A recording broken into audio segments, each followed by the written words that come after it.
JD Webb for Math 423 B01 Abstract Algebra. It's video demonstration 1. We have 2 different questions to get through. So the first question is A3, and that is prove if A is a generator of G, then A inverse is also a generator of G.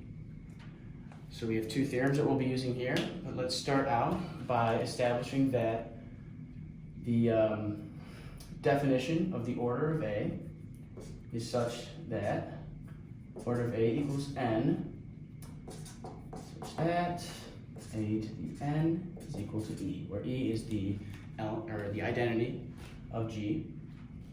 And we can further say that A inverse is defined such that A inverse times A is also equal to the identity. So we have both of these equations where they're both equal to E, and we can set them equal to each other such that A inverse times A is equal to A to the n, where again n is the order of A, which we know from theorem 4.1 is also the order of the generating set of A. Now we can take A inverse of both of these so that we have A inverse equal to A to the n inverse, and now we get A inverse is equal to A to the n minus 1. So now that we can have this, we can use theorem 4.2 and say that the group generated by A to the n minus 1 is equal to A, or the group generated by A to the greatest common denominator of n and n minus 1, where again n is the order of A. So the greatest common denominator of n and n minus 1, because they're necessarily relatively prime, because they're only one integer apart, we can say that the greatest common denominator of the 2 is 1. So we get the group generated by A to the n minus 1 is equal to A to the first, equal to A.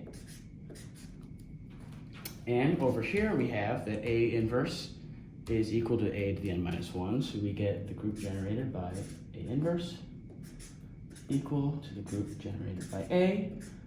And we know that the group generated by A is G by the definition of the problem, so therefore A inverse also generates the group G. Okay, let's get on to the next question.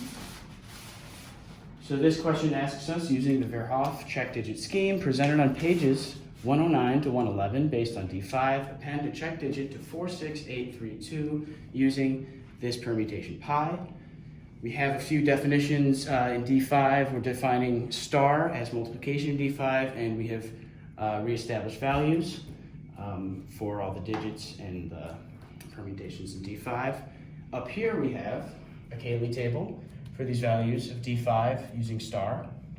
And down here we have permutations from pi to the 6th on all the values 0 to 9.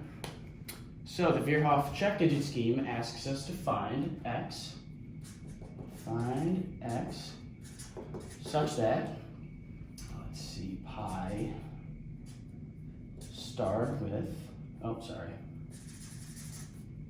pi times 4 from that string above, starred with pi done on 6, pi squared done on 6, starred with pi cubed done on 8, starred with pi to the 4th done on 3, starred with pi to the 5th done on 2, okay, starred with pi to the 6th done on x, and we want this to equal 0. Okay, so that's a big long thing, but using our permutation table, we get 5 starred, 4 star 1 star 0 star 8 star pi to the 6th x equals 0. Now, because we know that D5 is a group, we know that it is associative, and using that, we can say that we do this first, and so on and so forth, so that we get this equal to, 2 2 starred pi to the 6th on x equals 0. Now this, using our Cayley table on D5, we can say that 2 starred with what equals 0? 2. So we start at 2, we go over to 0, and we see that it's 3. So x to the 6th, so this implies that pi to the 6th on x is equal to 3. And now we take the pi inverse of both sides, so we get x is equal to pi negative 6, 3.